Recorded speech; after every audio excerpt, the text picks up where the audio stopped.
na siya kausapin para magmumala ang sitwasyon. Ano may papayan mo ba? Ako ang bahala ng mga natin. Ipapatawag ko siya dito gamit ang aking brilyante.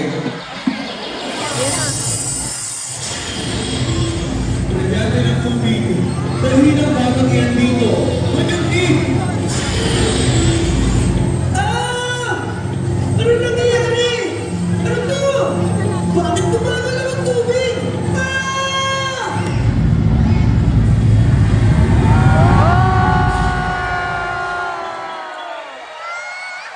Nasaan po ako? Bakit po ako nandito? Nandito ka ngayon sa aming kaharian. Pinatawag ka namin dahil sa iyong malabas na kanan sa kalikasan. Sa inyo kaharian? Teka! Sino po ba kayo? At ano po ba ang kasalanan ko? Ako ang diwata ng hangin.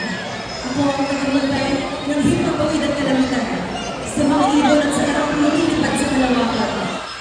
Sa ating Diyos na mula ang aking kakayahan. Mula dito sa aming kaharian kayo ang aking babagyan. Puso at gawa ng tao sa ating karumihan. Kaya ang dulog ito sa ating masamang kalusugan. Ako ang diwata ng kumpito. Pero magbantay sa lahat ng kanyang tubig at karagatan, sa mga isda at sa lahat ng may buhay sa katibigan. Galing sa may kabalang aking kapangyarihan. Ako ay nagmamasid mula sa aming kaharian. Sa magsasayap ng tubig at kung paano ito'y bumihan, kaya dapat bigyan ng hatol sa tubig ang iyong kastangan. Panoorin mo ang ginawa mo kung nakastahanan sa ating kalikasan ng kapasukan ito.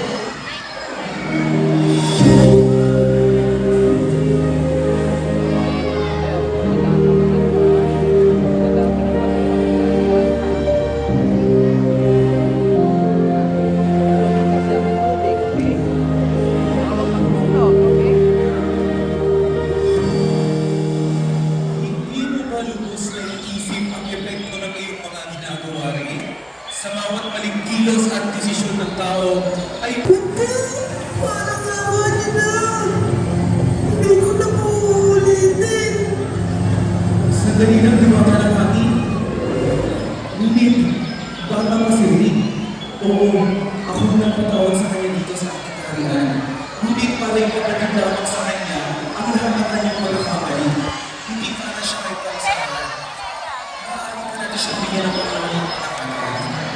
Pangalawang pagkakataon, paano naman tayo makasisiguro hindi niya na ulitin ang pagkabuso sa ating kalikasan?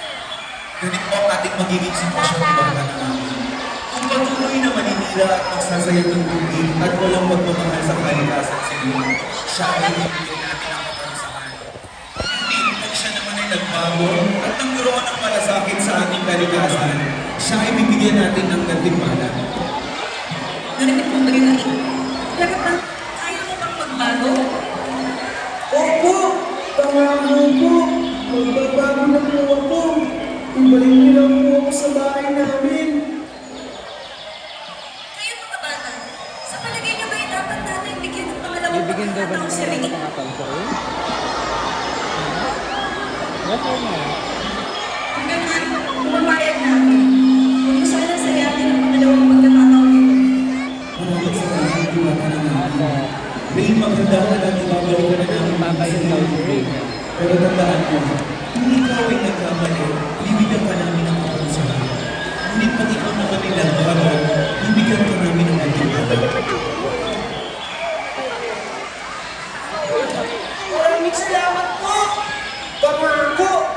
Gagawin ko po ang lahat na sinabi ninyo! Kung gano'n, Ray, maganda ka. Brilyante ng hangin.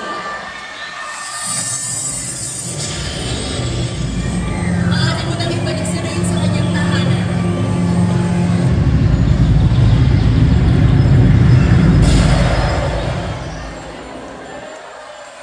Ito na ang aking pagkakataon!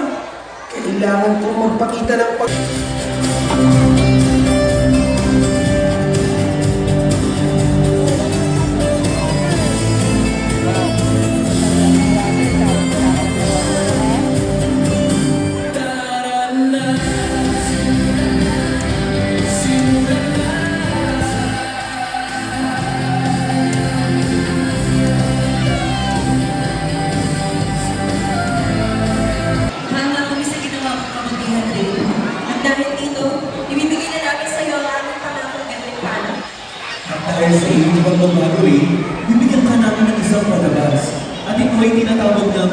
Yan Kiddie Show. Wow! Maraming salamat po, diwata ng hangin, yung diwata ng tubig. Pangako, pagbubutihin ko pa po. Mabuti ko ganun din. Sa ngayon, i-enjoy mo muna ang aking unang birthday party sa'yo. Yo kids, gusto niyo rin ba makapanood ng Kiddie Show? Kung ganon, dapat kaya ninyong gawin ang pagbabago ni Ray at nagkaroon siya ng palasakit at pagmamahal sa ating kalikasan. Kakayanin niyo ba yun, kids? Wow, very good.